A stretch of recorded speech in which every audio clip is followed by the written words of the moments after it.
one of the big reasons for the merger was because we had the same philosophy Mm, about the learner experience and that culture of thinking about the entire platform as part of that learning experience.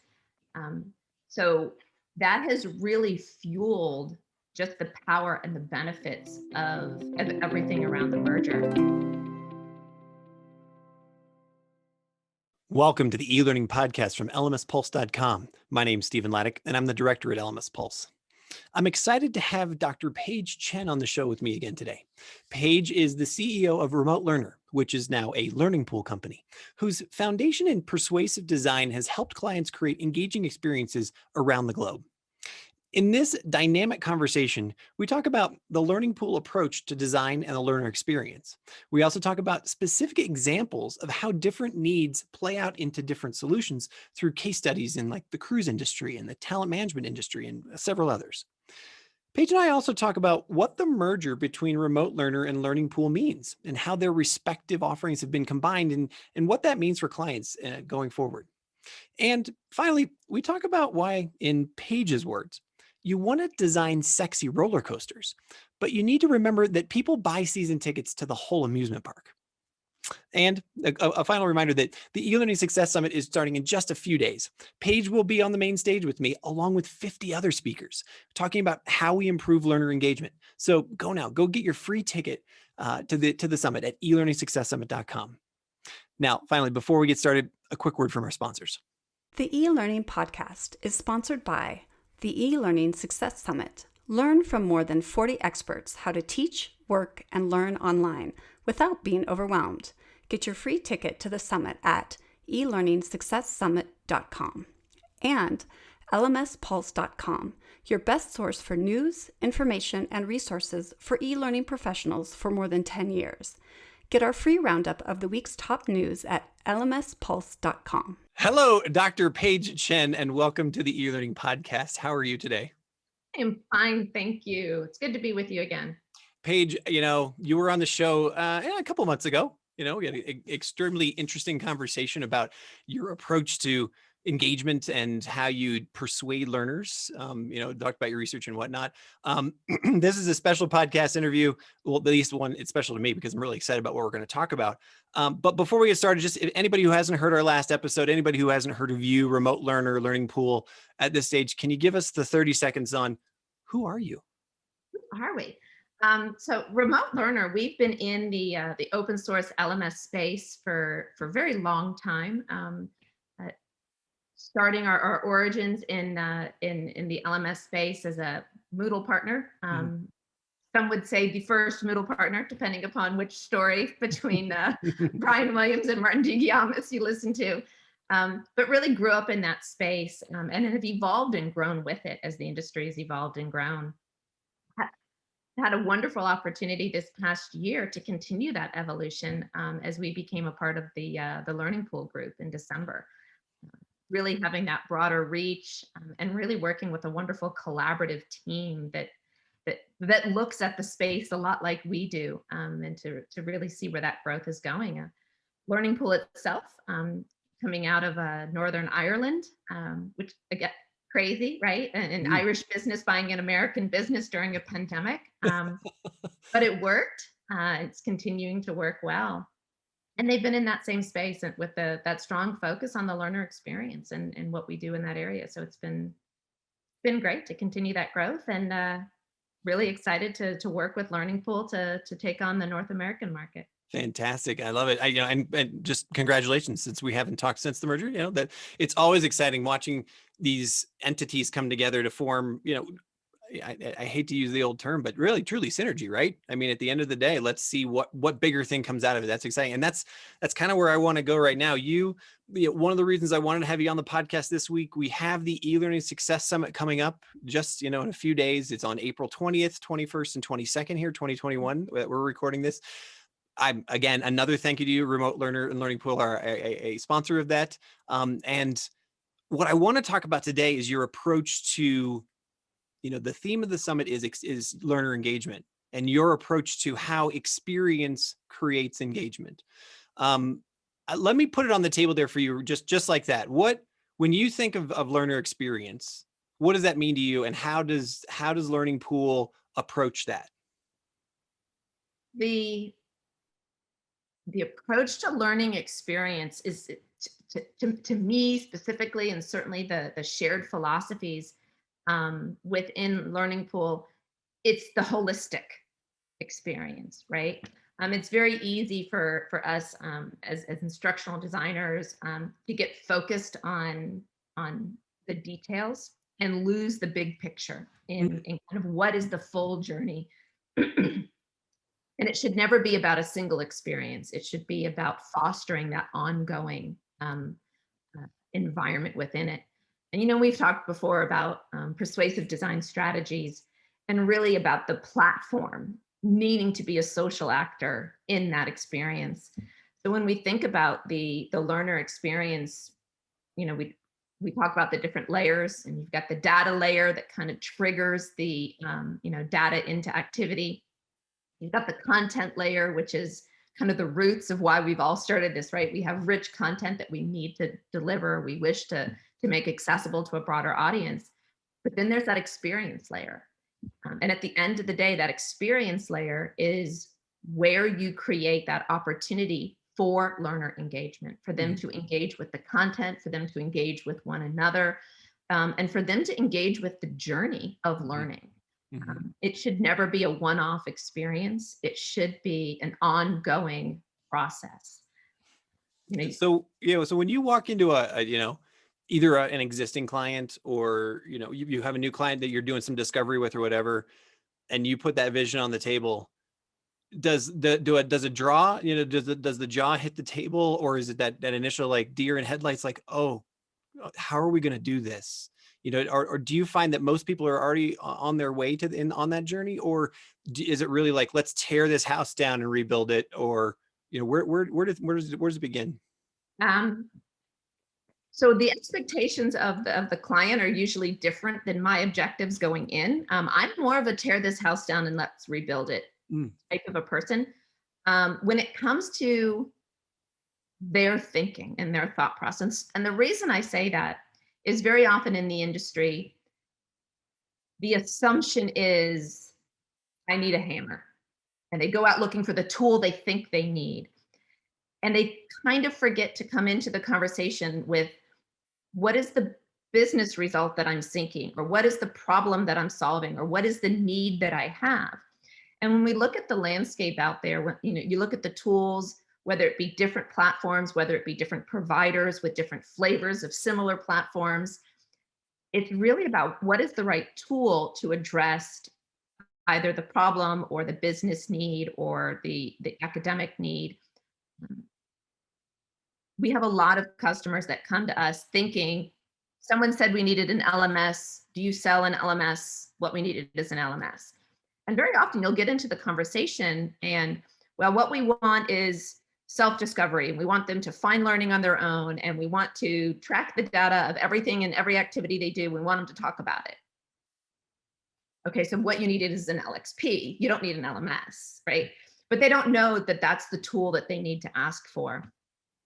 On the flip side, we have people come to us and say, hey, what we need is an LXP. We hear it's the latest and greatest. It's the hot thing on the market. This is what we need. And oh, by the way, it's compliance training. So we need detailed completion records, and we need grade book. And okay, what you need is an LMS. Right. It's really about understanding those requirements, regardless of the initial perception of what they're trying to do. Now, that doesn't mean we can't bring learning experience design that maybe they're looking for into the LMS. And we see that now with most of the LMS players on the market are going to that tiled approach versus the list approach for course catalog, which is very LXP design flavor. And you have some of the LXP platforms out there that says, great, we can LTI in activities that can be graded if you have an LMS someplace else, right? So there's still ways that you could lean into one or the other, but it's about pulling out from the customer, what is the need, not do I have the tool? The beauty of Learning Pool is we have a suite. I have all the tools at my disposal. So it really gives us this wonderful opportunity to drill down, and I don't have to tunnel them in one direction or another because I want to sell the thing that I have in my warehouse. In this case, we have lots of opportunities. So we get to work with them to make sure they have the right tool to accomplish the experience layer that they're looking for, but then also the data layer that Do they you find require. do you find that like sometimes in those conversations, like when like the experience or so the scenario you just put on the table where they're like, we want to, we want the latest and greatest, we want the learning experience, and you're like, actually, you need a lighter weights thing. It's a little more boring. Like, is there like a sense of disappointment there? Is there, it's like, oh, come on, and they kind of push, or is it at the end of the day, is it really, do they end up getting on board with actually, no, this is the objective we want to achieve. And so therefore let's go for that. Well, it's about understanding who you're talking to, right? So if I'm talking to the CFO, they're usually okay with the pullback. Actually, this is actually only 30% what you thought you were going to spend. So yeah. Yeah. So, but I think there's also the expectation of the right solution solving the right problem is still a sexy solution, right? So Mhm. it's still the latest and greatest. And don't get me wrong, our Learning Pool LMS solution does really amazing things. It's very cutting edge. It's got a lot of the movement. It's all mobile friendly. It's all accessible. It checks all the boxes of what people are looking for. Um, and I think it's that ability to bring that learning experience design into the space. Mm. But you have to think about the LX, right? The learner experience. You have to think about the DX of the data experience. And to me, that's where the latest and greatest comes into play. And that's when we look at like our solutions like Wave and Pulse that can create those automated campaigns to trigger information to users based upon what's going on in the XAPI data that we're capturing to be able to create that dialogue between the platform and the user and how that gets triggered, how we look at the intelligence of the data that's being communicated just in the threads of information. To me, if we're talking to a, a content designer, or we're talking to business people, or even within institutions, the ability to look at that learner analytics, to look at that experience data and the findings that can come out of that, to me, that is the latest and greatest. That's the story. Mm. More so than can I look at it on my phone? Right, right. Well, it sounds to me Table like stakes. You have to look at it on your phone. yeah. So it sounds to me like there's a spectrum that I want to make sure that just because we've got a global audience and everyone's still, even though we've had a year for the leapfrog moment to happen in terms of what is e-learning, what is online learning, what is blended learning, walk me through, from maybe I have it wrong, the spectrum of that data layer to the experience layer, and maybe are there stages in between about what is it I'm putting on the table or on the phone for different kinds of learners, different kinds of environments, etc. Are there different stages? I'm not even sure what question to ask there. Like what's the question I should be asking if I'm thinking about what I need? What's the questions I should be asking? You want a solution that's going to be scalable, that's not going to limit the instructional strategies that you have. Because you want to be able to employ the appropriate strategy to achieve the learning objectives that you're seeking. Now, in a blended approach, you want to be able to link to a virtual classroom, or you want to be able to link to information about a face-to-face seminar, because those are coming back, right? We're all going to be able to sit in a room together. Absolutely. But wouldn't it be nice if the attendance of what took place there, or any of the evaluation or any of the assessment that's related to that, was also captured in the same platform, so we can look holistically at that user's journey? If I assign a reading assignment to a learner, I can't tell you how quickly they read it. I can have them provide information back to me about their experience of reading it. I can have them discuss it and they can participate in it. That's the same thing when we look at a blended approach. There can be external things that happen, but you just want to bring flavors of that data back in. So ultimately, you get the full experience to be able to track and look at. Mm. So a lot of the tools that are out there, when I talk to people about kind of what direction do you want to go between an LMS and LXP, or are you just wanting the ability to put a bunch of Zoom links up and hope people jump in and out of a room? Um, that's where the importance comes into what is the data that you care about. Mm. And if we start with that, my team laughs at me, and because I'll always say, let's design the report first. Yeah, absolutely. For sure. And then what does the report need to tell me? What needs to happen based on the data that comes out of that reporting? And a report can be a single thing, or it can just be the data that we're collecting, right? Why are we collecting it? And then what is it supposed to do for me? Because if we know that, then we know what tools we need to make sure we capture that information. And then we know what strategies we have in order to utilize that. But that's the circle that you need to capture. One of the things I love about these conversations is how much my mind is ultimately blown. I'm ultimately envious of anybody who gets to do this all the time, because I just get to listen to the stories. But the idea of, we all talk about it, work backwards and forwards, but then just thinking about that report, I'm just so often, even as a parent, we think about, I want my kid to be happy, I want my learner to be happy, I want, or if I'm a manager, like I want to make sure that these people are growing, whatever. But what you just said really was that's the core of it. It's like, how do I show that's happening? How do I show that, in compliance training, that the compliance is happening? How do I show that everybody's being safe? I love starting from that point, because then you can build that beauty from there, right? And yet you've still got that data foundation, which is really, at the end of the day, that's what's going to allow you to say, okay, we're going to continue to invest in this, right? Well, and it's really about, what does success look like? Mm-hmm. So if I'm talking to different stakeholders, say it's in a workplace environment, well, success looks like everybody completes the course. No, it doesn't. Well, success looks like everybody mastered the final assessment. No, it doesn't. Success looks like workplace injury drops by 40%. And as a result, the net return on investment is increased by 50% because of a reduction in insurance costs and job site injury. Oh, that's success. Mm-hmm. Great. How are we going to measure to that success? Translate that into an academic setting.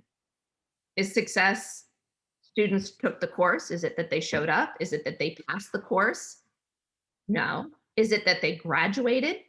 In many cases, yes, we look at, graduation rates. Or is it they got a job in the field and that they actually transferred into being productive? Oh, what we want to measure is employment coming out of these programs. Great, let's track back. And very often what happens is we can think that the end of the course is the line of measuring success. And that can be a measurement for sure.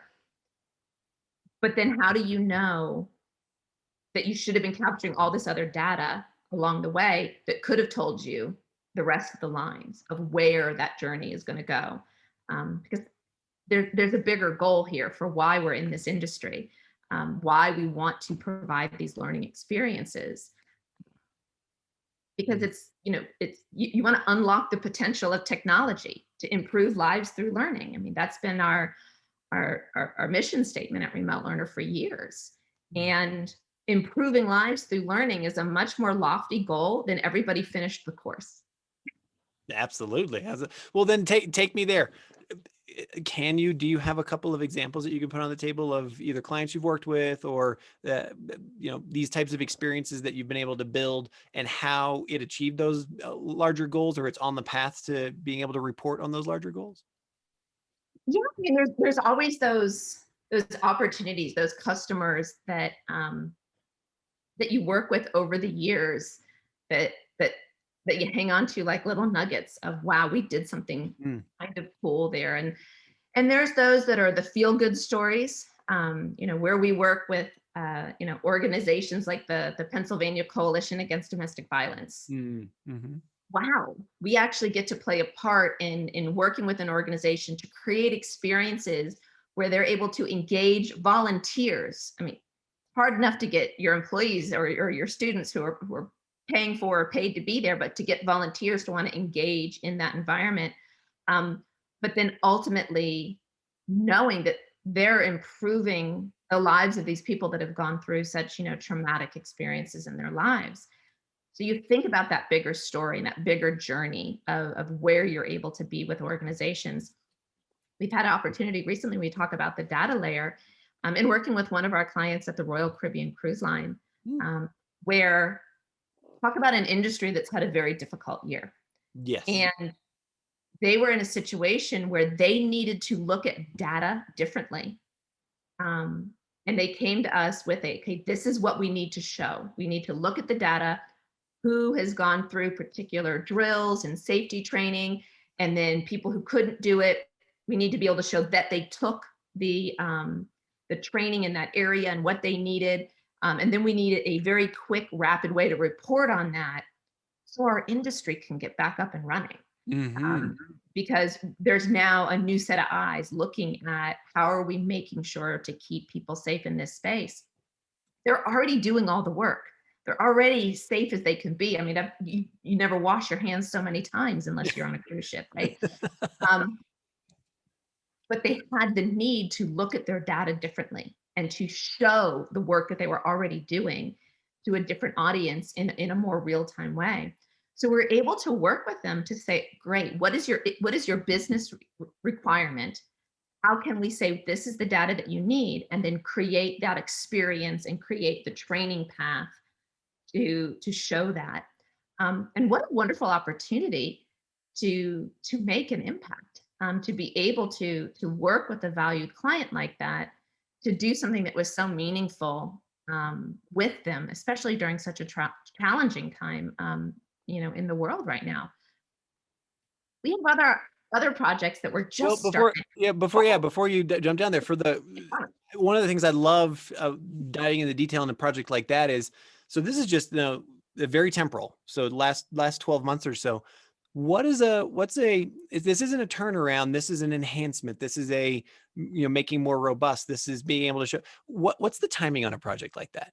You said they were already recording the data, this and that. And so was this a 3-month project? Is this a 6-month thing? Is it ongoing? What's the deal? So it's one of those things where you started off in a pilot, right? And you say, okay, how much can we do quickly in order to prove the concept of what we're trying to do? So you get a functional wireframe together, and that can happen in like 30 to 60 days, and kind of iteratively using the technology that we currently have in our hands. And then you socialize that out, and that takes another month or so as people kind of say, okay, this is what's great. But wait, couldn't it do this? And couldn't we also have a dancing sailboat, or and that's okay, no, let's rein it back. I bet you there is a dancing sailboat there. If you have that ability to kind of, work through, because very often what happens when we do these kinds of projects, once we open the floodgates with customers, it's easy for them to want to go down this, I can do anything path.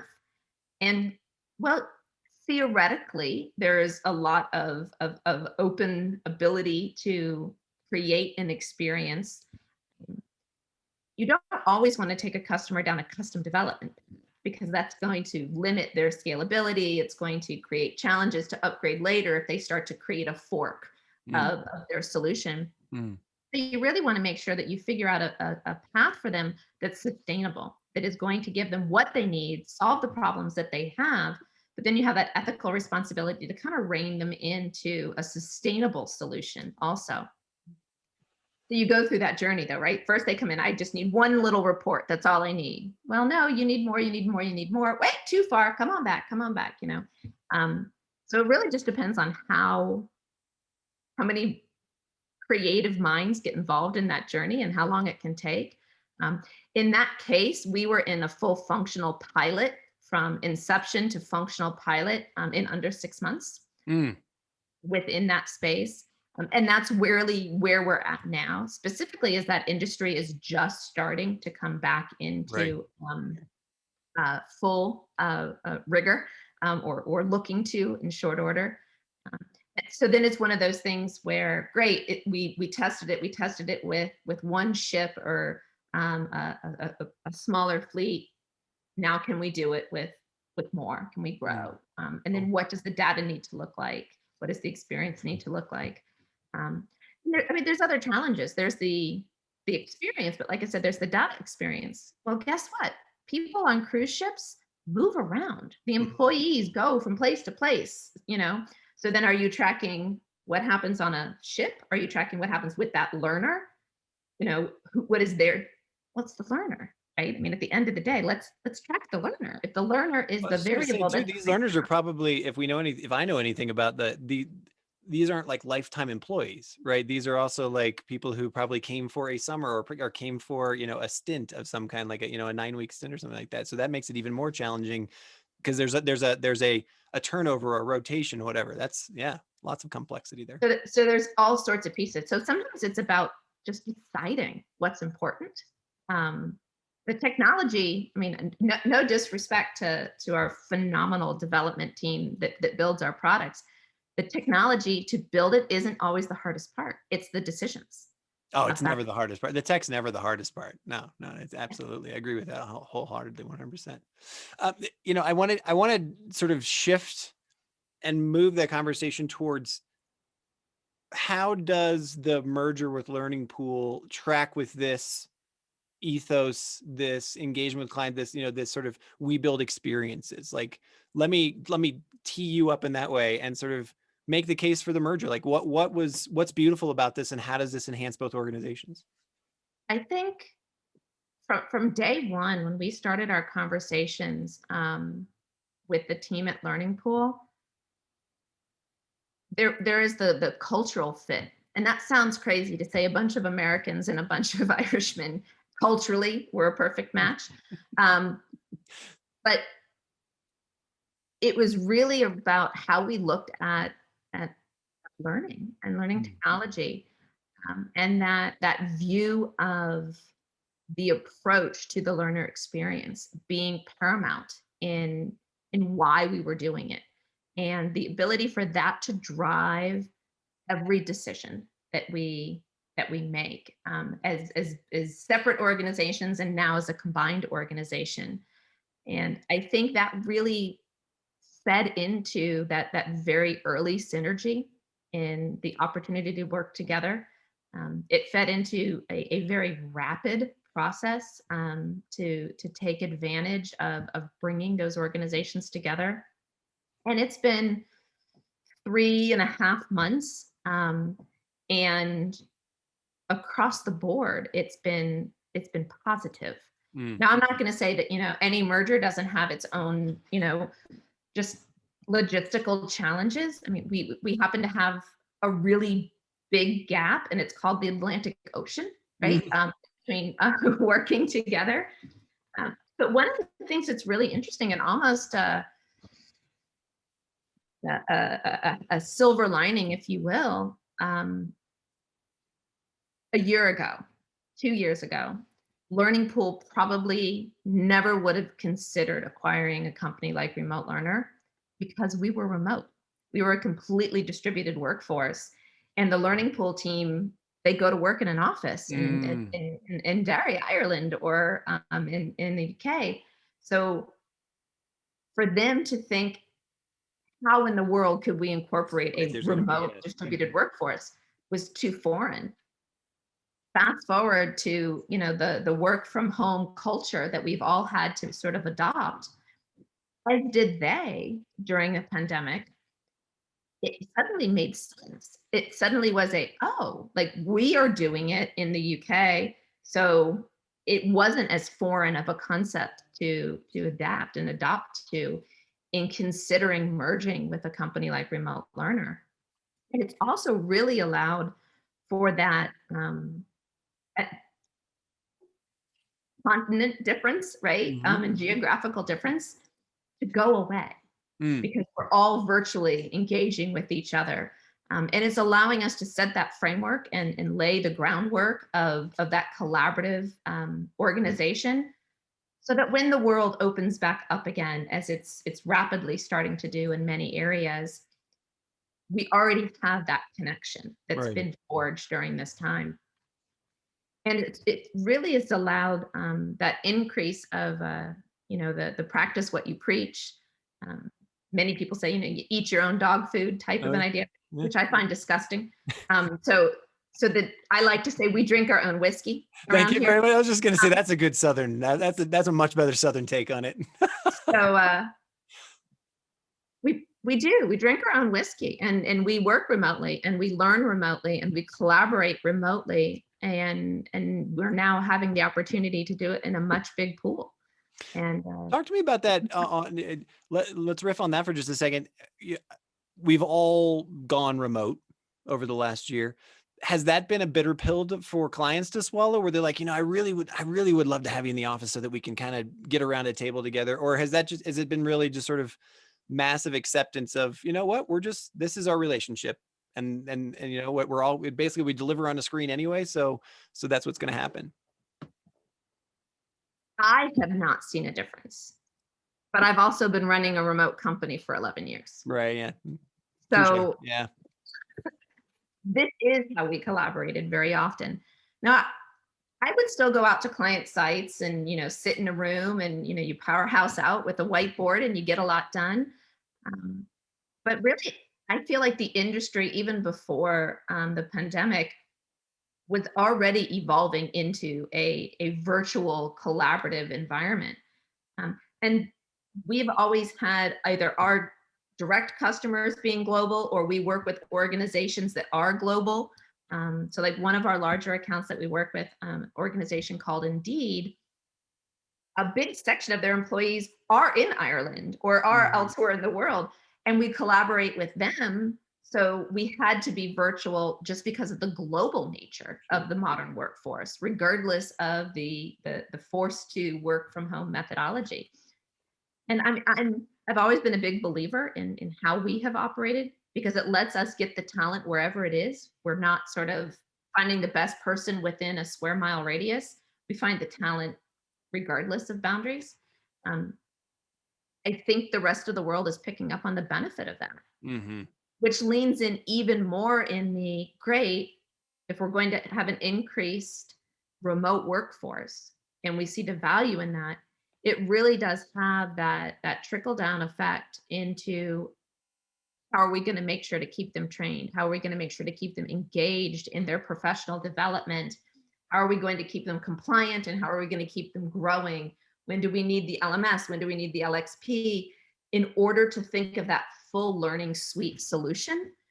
Because I don't think the entire world is going to go back into a traditional 9 to 5 work week inside of the building. I think we will see a blended work from home model continuing in a lot of spaces. I think I agree with you. I think that's the final outcome. I think there's going to be that sort of accordion effect, right? I think there's going to be a rush back and be like, oh my God, I want to get back to my team. And then people are going to be like, I actually liked you better on a screen. We actually were more productive when we were kind of all doing our own thing. We got, so I feel like there's going to be that, and we'll see that play out over the next year. It'll be very There's interesting. always a pendulum swing, right? Until you find the balance somewhere in the middle. So last question on the learning pool thing. Talk to me about the different suite of, I don't want to call it technologies, but just sort of what you're offering and how those now kind of layer together, or what your vision is for how those are going to layer together to have one voice going forward. Absolutely. So the predominance of our suite falls into the more long-term learning pool product suite space. So we have the Learning Pool LMS, which is an open source based platform, gets its roots out of the Moodle environment, and kind of continued on its journey. We then have the LXP, which came into Learning Pool through the HD2 Labs acquisition a few years back. Sort of the brainchild of the Learning Pool CEO, Ben Betts, on that side. So just a fantastic journey within that. We also have Learning Locker, which is the world's most used learning record store. So through the Learning Locker platform, it really sort of pulls all of those data elements together, whether it is using integrations from the LMS in, whether it's the LXP data. And then from there, we've built in other tools that really bring in that automation story. And whether it's, business intelligence piece that pulls the data out of Learning Locker, whether it's things like Pulse and Waves that says, what is that campaign of notifications based on the data that comes in? And it kind of brings that automation layer into the fold. We have custom content. Our learning experience team that builds custom courses is just phenomenal. I mean, the most state-of-the-art, beautiful pieces, right? Like, don't get me wrong. I say people buy season tickets to amusement parks, not roller coasters, but I'm here to tell you, those roller coasters better be awesome. Yeah. And for us, they are. They do amazing stuff. We also have catalog. So we have a wonderful content catalog within the suite as well. Now, fast forward into that piece of the story that comes in with the remote learner team. Well, we've got a long history specifically on the EDU base. Now, the remote learner products aren't SaaS by nature, so a lot of what we do are in the dedicated tenant deployment in that environment. And sometimes that's the right solution for what an organization needs versus the SaaS model. And there's pros and cons within that. And that's not going away. We still have a wonderful base in what we provide for those customers. One of the other pieces that's been interesting within that environment is we have a wonderful history in providing training on using the Moodle platform or the Totara platform or just instructional strategies within using open source learning tools. And we still have that as well. So we have our learning spaces environment that we've talked about before, which is this wonderful subscription-based model where you can sign up and there's access to hundreds of courses and experts and webinars. So that's continuing to grow and develop even more so as we're bringing in the training on some of the other Learning Pool suite of products. We have this wonderful history in the EDU space. So a fair percentage of our Moodle customers are in the EDU environment. And I'll tell you, with the merger, there was some trepidation about that. Well, wait a minute, you guys are corporate learning at Learning Pool. That's definitely more your lane, and your history comes out of the public sector. And what does that mean for a remote learner who has this academic EDU history, and that's been their lane and where they've grown up? And then how do we maintain that? How would he hang on tight? And one of the very first large expansion projects that we're working on is actually a university that is wanting to deliver a master's degree program using the LXP. Sure. So just when we think we have to hang on tight to what we believe a particular market vertical wants, they surprise us and they say, you know what? The experience that we want to create for our adult learners in a graduate program is this experience. And sometimes you just need to say, okay, I'm gonna take off my own prejudice and blinders of what I think you want, and I'm gonna listen to what you're trying to create, and we're gonna take you down that path. And it's a wonderful journey that we're on with this team. Say, okay, let's think about your world different, and let's address it that way. So we don't have to give up our roots in the EDU space. We have this wonderful opportunity to bring a host of other products into that space. I mean, one of the other tools we have is a product called Adapt, which is this wonderful authorware tool. Guess what? We can make Adapt work in Moodle, and we have our rapid course builder tool. And how awesome is that going to be for classroom educators being able to build wonderful, quick content elements inside of their Moodle? So there's just this wonderful ability as we look for that continued synergy. And again, it's opening our own mind. Yeah, for sure. And willingness to bring that together. Well, and that's what you want out of every merger such as this, right? You want everybody to be like, wow, what's the opportunity? Not how is this going to constrain me, or how is this cutting something off? But this is actually really an opening up. I want to welcome invite everyone to your presentation, which I did not bring that to this conversation right here, what exact time you're presenting, but the e-learning success. Do you remember what it is? I can look it up on the calendar because you sent me a lovely invite, and you're going to ask me to know the time zone and everything. Oh, no, I beat you to it. It's at 11 o'clock Eastern on April 22nd. Okay. You're going to be on the main stage with me here at the Elearning Success Summit. We're going to go into more detail about learner experience. You're going to have some slides. You're going to go show some data. I don't want to give away any of that thunder right now, but I'm looking forward to having you with me there. And I'm thank you so much for being on the show today to explain not only what learner experience sounds like or what it could be, but also what this merger looks like with Learning Pool. And so I wish you all the success, and I look forward to having you on the stage in a couple of weeks. Great. We'll dive in further. I can't wait for it.